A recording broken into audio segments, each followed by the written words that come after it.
Alors, je m'appelle Maxime Martineau, je suis réalisateur et monteur du film Histoire de la Révolution qui passe ce soir à Silhouette. Voilà. Maxime, on est très content de présenter le film ce soir. C'est un film qui nous arrive très tôt alors que sont en train de se digérer les multiples images qui existent sur le mouvement des Gilets jaunes.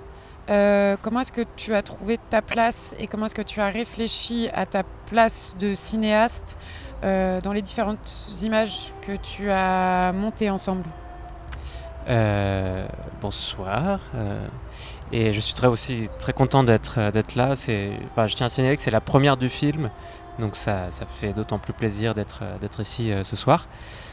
Euh, oui, alors c'est pas un film sur les. Tu parles des gilets jaunes parce que c'est l'actualité, et c'est une actualité qui traverse le film.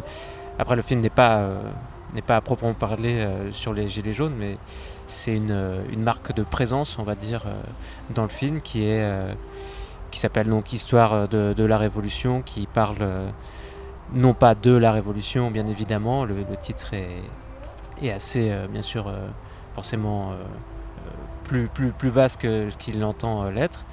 Et les gilets jaunes qui sont arrivés en fait pendant le montage du film. J'ai commencé à monter ce film en octobre, et le mois d'après est arrivé le mouvement.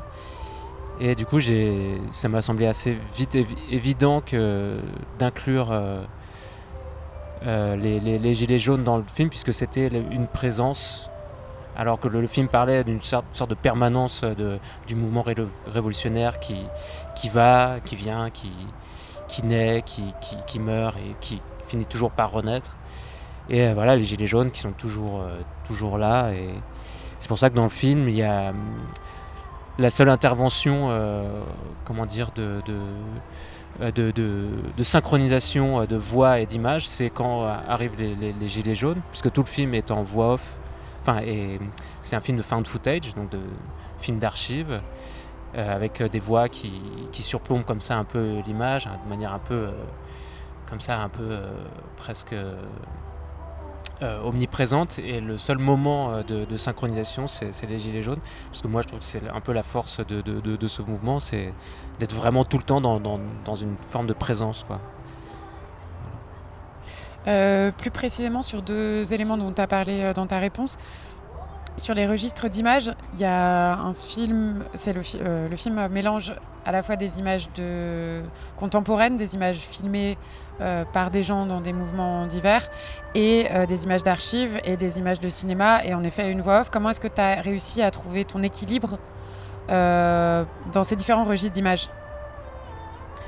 Alors, ouais, le film mélange vraiment beaucoup de registres d'images différents. Donc, comme tu as dit, des films voilà, des films du cinéma, du plus ancien des années 20, du muet jusqu'à aujourd'hui, et des images. Alors autant des images que j'ai pu trouver sur internet, que des images filmées par des amis qui m'ont gentiment donné ces images-là, on va dire des images de lutte, que ce soit la loi travail ou des gilets jaunes. Et, euh, et du coup, l'idée, de toute façon, l'idée du film est dans on va dire dans ce que le titre propose, ou dans ce que le titre du film euh, induit. C'est que Histoire de la Révolution, bien sûr, c'est pas une histoire de la Révolution.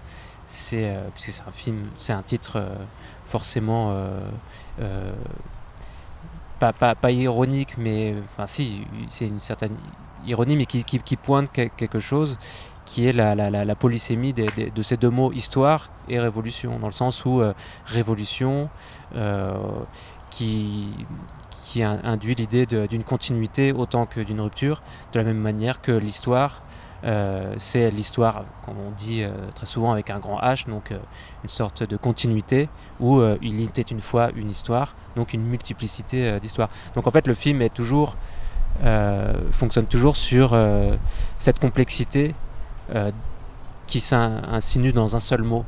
Voilà. Je sais pas si ça répond à la Ça question. répondait du coup aussi à ma troisième question, qui était la question du titre, qui en effet nous a semblé ironique parce qu'il y a une grande humilité dans le film sur justement la question de ne pas faire une histoire de la Révolution, mais du coup tu y as répondu. Oui, le titre en soi très programmatique et très presque prétentieux, on peut le dire, là où le film remet à plat tout ce que cette prétention propose virtuellement, tout à fait. Du coup, j'ai plus d'autres questions, mais est-ce que tu peux nous parler un petit peu de tes projets pour le futur ? Alors, mes projets futurs s'éloignent un peu du film de found footage. Je fais un film documentaire qui est en même temps dans le même thème, puisque c'est l'histoire d'un cercle. C'est une balade sur un sentier proche de chez moi en Bretagne. Et l'idée, c'est de suivre une marche en cercle comme ça de 1 heure sur un sentier qui fait effectivement 1 heure et quelques de marche, et de raconter l'histoire comme ça de ce lieu, de ce territoire en Bretagne. J'en dis pas plus. Et sinon, d'une écriture de long métrage, ça je peux pas en dire plus parce que voilà, c'est dans les petits papiers. Voilà, je sais pas si ça vaut la peine d'en dire plus. Voilà. Merci beaucoup. Merci à vous de m'avoir invité. Je suis très heureux.